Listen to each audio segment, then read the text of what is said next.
Alright, a successful app isn't just about a great idea.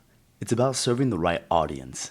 In this lesson, we'll create a clear profile of your ideal user in 3 steps so you can build an app that truly helps them. So step 1, why knowing your audience matters. Different user groups have different needs and of course expectations. Marketing is easier and cheaper when you know who you're targeting, so user behavior affects how your app is designed. Step number 2, how to create a user persona. Who are they? Age, gender, job, location. What do they struggle with? The pain points. How do they currently solve their problem? Where do they spend time online? So, step number 3, using surveys and interviews to validate your audience. Run a simple survey, Google Forms, Typeform, but don't just use that. Because if you just use those types of forms, unfortunately, you're not going to get people to actually fill them out.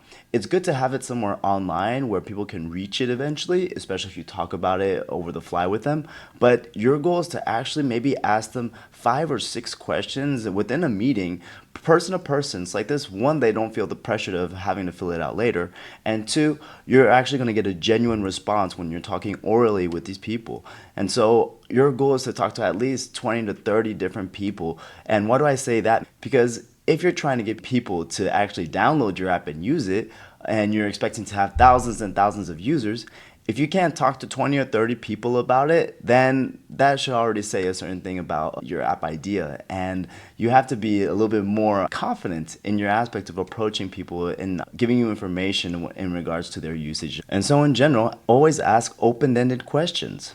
What's your biggest challenge with the problem? Have you tried solving it? What worked or what didn't work? What apps do you like that kind of solve this problem already? What do they lack? Knowing your audience makes everything easier, from designing your app to marketing it. And next up, we'll look at your competition and how to stand out.